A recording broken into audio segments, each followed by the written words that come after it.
The draft is just over a week away. Damn it, I'm so excited. We're so close. I can smell it. I can taste it. Now, as far as free agency is concerned, the Vikings, they've added on just about all the impact players that they're going to add up to this point. Now, as far as any future impact players, it's going to be through the draft. So the Vikings, they have just over $2 million in cap space. They still need to free up a little over $3 million to sign their draft picks. We'll see how it is that they're going to do that. Very exciting stuff.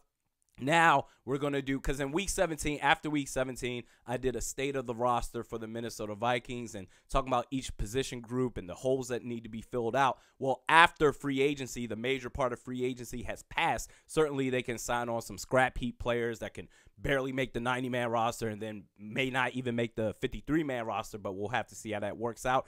So typically, the new way that I want to kind of do this now, we'll talk about the add-ons that they've brought on for each position group, if there are any. The way that I want to do this now is just simple. Pass areas of concern where it's like, okay, you're not passing, but you can work on this, and it's not a complete disaster. And holy bleeps, we got ourselves a situation right now. Now, actually, to my surprise, I looked at each and every position group. There are no failing groups. It's either they've passed or there's still some areas of opportunity to build on. Now, whether they do that or not, as far as build on that, because this is the difference of, okay, you went 8-7-1 last year. You're trying to make the playoffs. Rick Spielman and Mike Zimmer, they really need to make something happen this year in order to keep their jobs in 2020. This is Realistic Randy, Mediokr Best Sports Podcast. Thank you for tuning in. This podcast that you're watching on YouTube right now is powered by Score North. So post-free agency position group, state of the roster of the Minnesota Vikings. We're going to start on the offensive side of the ball, the quarterback position. QB1, obviously, is Kirk Cousins. There's nothing to talk about. QB2, we're talking about Kyle Sloter versus the newest addition in this group, Sean Mannion. So with that, I would say, hopefully, ideally, you need to give this dude, Kyle Sloter, the opportunity that he rightfully deserves, Rick. Give it to him, Rick. Come on, man. Sean Mannion, you know what? It's great. This could be a good position battle as far as getting Kyle Sloter, getting him some more reps and all that good stuff. But I want to see more Kyle Sloter. I don't need to see anything from Sean Mannion. Kyle Sloter is the guy. The reason that you can tell that Kyle Sloter may have something there is the fans of the Broncos are still ticked off that Kyle Sloter is no longer on Denver. And there's still a legion of fans on this Minnesota Vikings fan base that want to see Kyle Sloter play. He played for the most part against third stringers in the preseason last year. I want to see him go up against second string competition and then go from there. But as far as the QB1, there's nothing to talk about. Sean Mannion, honestly, I think you should just go 2 quarterbacks. If you have to go 3, I'm not really comfortable with that. But Kyle Sloter needs to be on the roster, not on some damn practice squad or anything like that. QB2. State of the quarterback position for the Minnesota Vikings, pass. You're good. Moving on to the running back position. Outside of Rock Thomas getting caught smoking dope, who knows if he'll get suspended, whatever that is. Rock Thomas, that situation is whatever. Outside of that, Dalvin Cook, Mike Boone, Amir Abdullah, and C.J. Ham, technically a fullback, but he can play running back, whatever. I think the running back position, you're passing.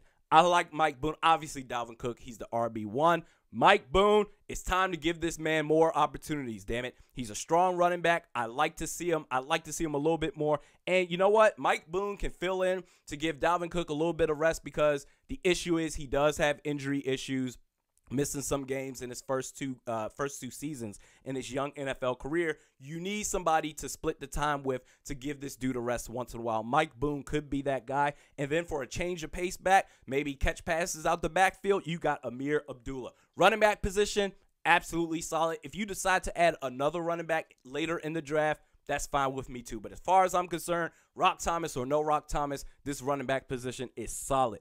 Moving on to the wide receiver position. We have, obviously, wide receiver 1 and 2. Doesn't matter. Interchange them. Either way, Stephon Diggs, Adam Thielen, you're solid right there. Moving forward from that, the wide receiver 3, wide receiver 4, I don't need to see. All right, let's put it this way. There's going to be a competition for those 2 spots between Chad Beebe, who I like a lot, newly signed receiver Jordan Taylor formerly of the Denver Broncos, 6'5", and I looked up his stats because I don't know anything about this dude. For players that don't really get much time, now here's what I'm going to give.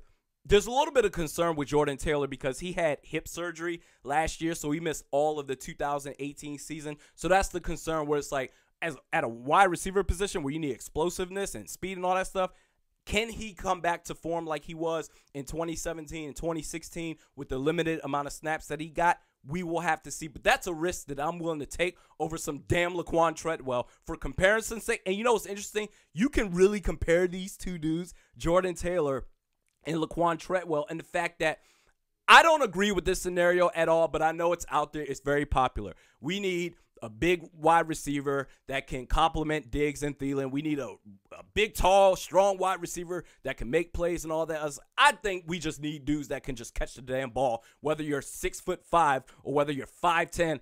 I don't give a damn. Can you make plays? But Jordan Taylor is 6'5". Laquan Treadwell is 6'2". Jordan Taylor, he has the height advantage over him. And for the limited amount of snaps that Jordan Taylor got, what's interesting is the 2 years that he had previous to 2018 where he missed due to hip surgery, his catch percentage was 64% in 2016, 65% in 2017. So he got limited amount of snaps. He got targeted 25 times in 2016, 20 times in 2017. And that's with his quarterback of Trevor Siemian playing behind receivers, Emmanuel Sanders and Demaryius Thomas. So that's pretty damn good for those limited amount of snaps. I will take that compared to Laquan Treadwell, 3 inches shorter than Jordan Taylor. In 3 years that he played, the first year 33 and a third percent, second year 57.1%. Last year he had 66% completion percentage or catch percentage, but that was averaging 8.6 yards per reception. Compare that to Jordan Taylor last year, or even the 2 years that he played. In 2016, where he averaged 64% catch percentage, that was averaging 13.1 yards per reception. And then in 2017, with a 65% catch rate, that's almost 11 yards per reception. And going back to Laquan Treadwell, 8.6. So basically, dump off type of passes. Nah, man. Jordan Taylor can catch the damn ball. He can run some routes. He can actually get open a little bit deep out there. Intermediate routes. That's what you need. You need a receiver that can do more than just simply block. Okay, so you know what? Laquan Treadwell, Jordan Taylor, Chad Beebe, they're competing for the wide receiver 3 and 4 spots. Quite honestly, this should either be Jordan Taylor if he's healthy enough to play, if he still has that explosiveness, and Chad Beebe for 3 and 4. It's just a matter of who's better that can play the three spot compared to the 4 spot. But overall, the wide receiver position group, pass. You're solid. Moving on from that, where are we at? Tight end. Now, this is really interesting. Tyler Conklin, I like him. David Morgan, I like him too. He can come in potentially in 2 tight end sets and make a couple of plays here and there. As far as the eventual, you have to now think Kyle Rudolph, this is his last year. This is his last year. His contract, he's making $7.5 million or just over $7.5 million. And so you're going to have to figure that out. He's 29 right now as far as this season or 2019 season coming up. He'll be 30 the year after that, and he'll be an unrestricted free agent. This is an area of concern, okay? You may need to address this in the draft right now, this draft, or let's say you wait until the 2020 draft and say, okay, we'll take a tight end then. Either way, you're going to have to figure this out. Can Kyle Rudolph be a key contributor? Of course he can. You just want to see a little bit more out of him. I thought he did a really good job as far as breaking the mold or coming out of his shell, where normally I don't want to say soft. I think that can be too strong of a word. I think he just is who he is. He's not really going to break tackles, but he did a really good job of breaking tackles and getting yards after the catch last year. But he's getting up there in age. And you know what? Quite honestly, I want to see a more explosive tight end, a more consistent explosive tight end. Visanthe Shenko, that dude was a baller. When he had Brett Favre, a quarterback that can throw him the ball, that dude was explosive. He was nasty, and I want that.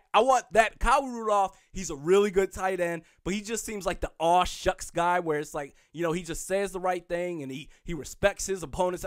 Man, I want somebody that'll just truck somebody over. I want an explosive tight end. But either way, you're going to have to address this at some point, either now for a tight end for the future to take over for Kyle Rudolph starting in 2020, or let's say you decide to trade him now. You decide to trade him and save over $7.5 million against the cap and then bring in a tight end in the draft that's going to be a lot cheaper. As far as the tight end position, I'm going to say that's an area of concern that you need to address. You can get away with it, but you at least need to think about the future beyond this year for Kyle Rudolph.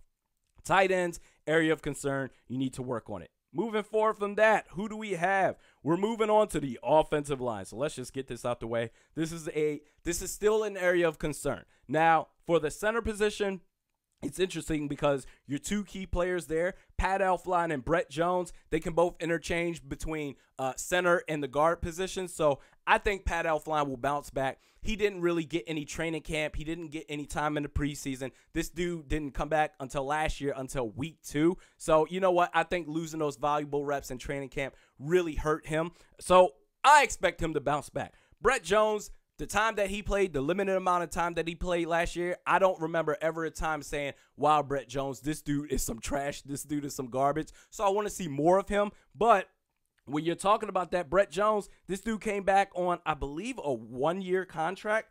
Let's look that up. Still pretty good, decent player, but he came back on cornerback.com. Yeah, for 1 year. So 1 year, $720,000, $90,000 bonus. So just over $800,000 that he's going to be making in 2019. But then he's going to be an unrestricted free agent. So either way, even if he's a good player, okay, maybe you can re-sign him. Or if not, if he builds up a great market for himself, then guess what? You're going to have to address this position again. That's assuming that he even starts. So Pat Elflein, he'll bounce back. Brett Jones, I think he could be good. We'll see how he does under Gary Kubiak's system. For the guard position, we already talked about Brett Jones more than likely. I wouldn't be surprised. You know how many times we see the Minnesota Vikings, how they just shift the offensive line around. All of a sudden, this dude's playing over here, this dude's playing over there, even though they played the opposite side the year before. I wouldn't be surprised if we see either Brett Jones play center or Pat Elflein play guard, or either or. I wouldn't be surprised, but either way, I think those two could be solid contributors on the offensive line. As far as the rest of the guards are concerned, Danny Isidora, whatever. Josh Klein, that's going to be the really interesting one. I don't know what to make of Josh Klein right now. I don't think we're going to really have an idea of Josh Klein until we see him in the preseason against the ones. Because I tell you what, right now, the Minnesota Vikings, based on this contract that he signed for, okay, right now in 2019, he's just over $3 million against the cap. Okay, fine. In 2020, just over $6 million against the cap. So there's no out right there. Now, as far as beyond, so they're committed to this dude for the next 2 years. And based on what he's getting paid, he's going to be your starting guard, whether you like it or not. Now, after that, you have a potential out in 2021 for a dead cap of just under $1.5 million. So they're committed to this dude. Because of the uncertainty, he didn't look good last year in Tennessee. Because of the uncertainty, I don't know. It's like a wait and see mode with this guy. And then after that, the tackles for the offensive line. Riley Reed, let's put it this way. Brian O'Neill, there's nothing to talk about. He's solid, really good. He's your right tackle, or if they decide to switch him to left tackle, we'll have to see. But either way, solid player. There's nothing to talk about. Riley Reed is actually the interesting one because Riley Reed, this dude, starting in 2019, he's making just under $12 million, or he's going to take just about a $12 million cap hit in 2019. 2020, just over $13 million. And 2021, almost $14 million. Now, they have a potential out actually starting this year. So if they were to cut this dude after June 1st, you'd save, or actually he'd only be a dead cap, or he'd only count against the cap of $2.2 million compared to the $11.7 that he's going to hit the cap this year. Okay, so and then $4.4 million in 2020. So you're going to save, if you are to, let's say you are to draft a left tackle in the draft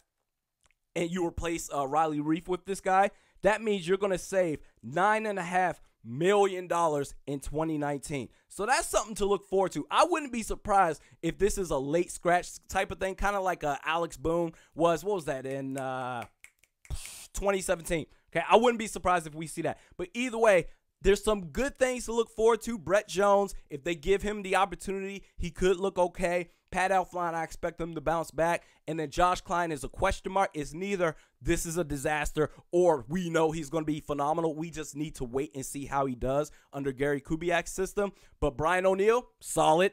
Riley Reif, that's the dude that I'm concerned about. And in this NFC North division against Khalil Mack, you just can't take any chances. So if there's a guy that you see in the draft, and that's why I'm saying you need to emphasize this draft on the offensive line. I would go high. 2 out of my first 3 picks, offensive line, because who's to say? Let's say, okay, we go with an offensive line of Riley Reif, Brett Jones at guard, Pat Elflein at center, Josh Klein at right guard, and then Brian O'Neill at right tackle. Maybe that could be good, but guess what? If somebody goes down, you are screwed, because behind that, you have Danny Sedora.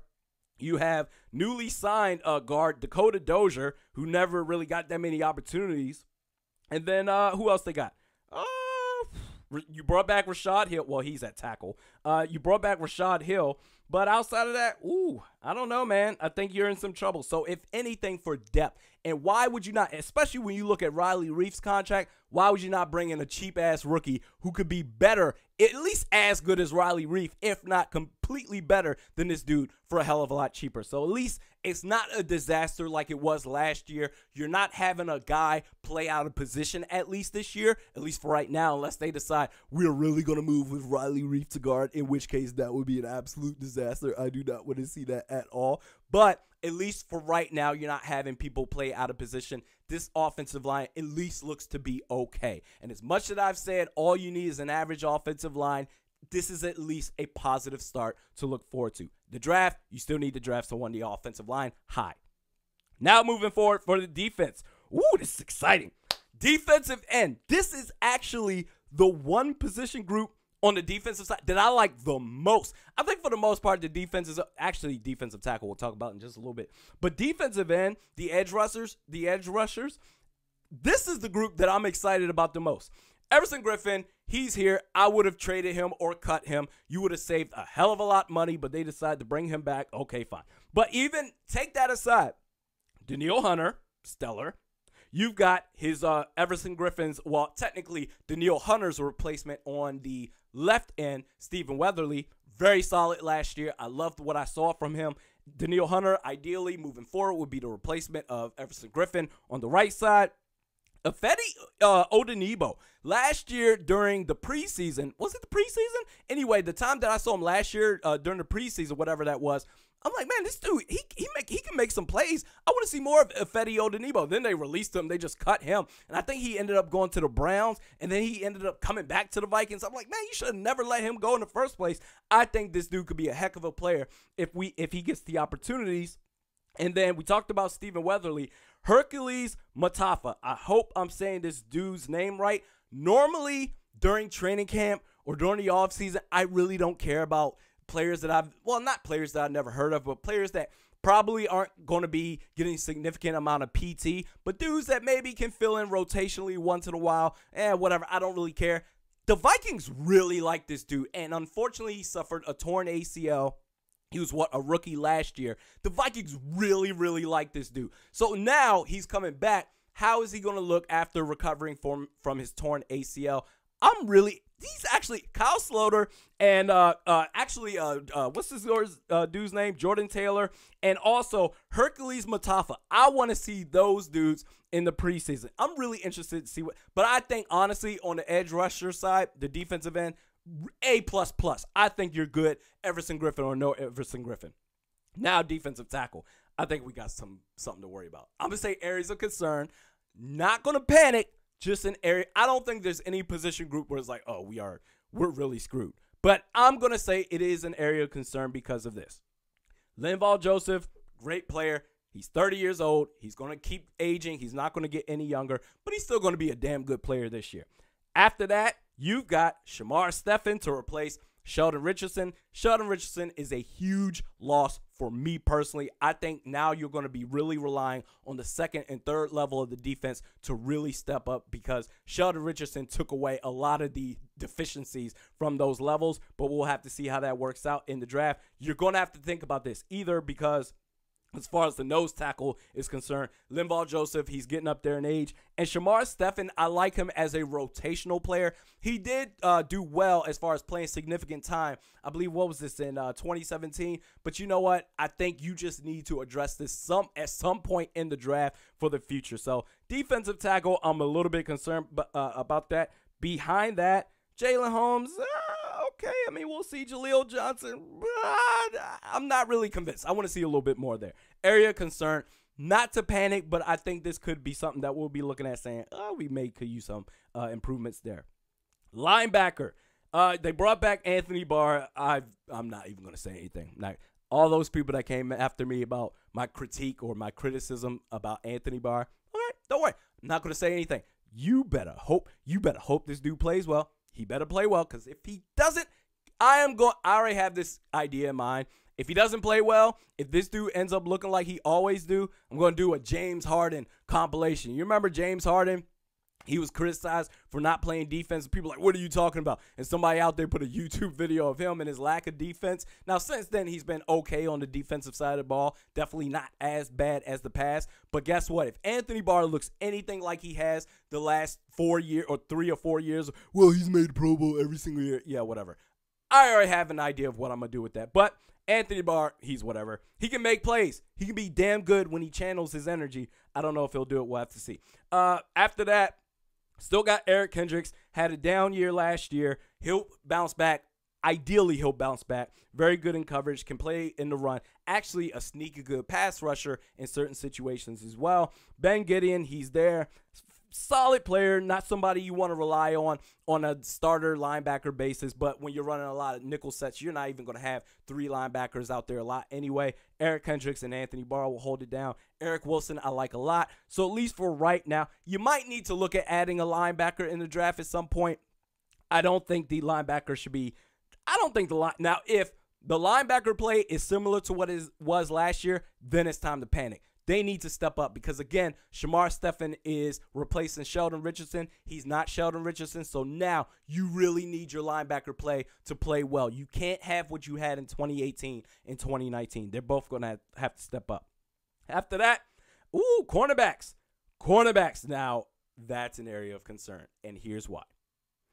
Xavier Rhodes is 28. He's getting older. He came off an abysmal year in 2018. He was some hot garbage. His play, as person, he's probably fantastic. I'm sure he's a great guy. His play was abysmal. It was hot garbage. It was some sauce. And he's getting older. So he needs to step up. He really, really does. Just like Mike Zimmer called him out and said, he needs to justify the contract that he's getting. I'm really concerned about Xavier Rhodes. Number 2, I would have been saying, okay, this cornerback class is going to be fine. But now Holton Hill got suspended for the first 4 games off of PEDs. That's not good. So now you're missing him for a quarter of the season. Mike Hughes coming off an ACL tear. How is he going to look? He could look great. It's not necessarily a guarantee. Mackenzie Alexander, he had a really good year last year. But before that, that's fine. That's the only good year he had. But before that, we were sitting here saying to ourselves, this dude's going to be gone. He's eventually going to be off the roster. Can he keep that up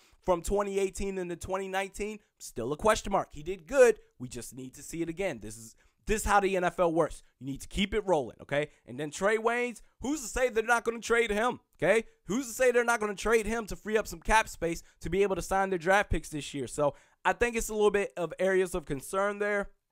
So we'll have to see how that works out. I don't think it's full panic mode, but there's some question marks right there that we need to see on this cornerback. But will they draft one will they take one in the draft? Who knows? Maybe with the 18th pick, if this dude is there, Greedy Williams, maybe they'll take him.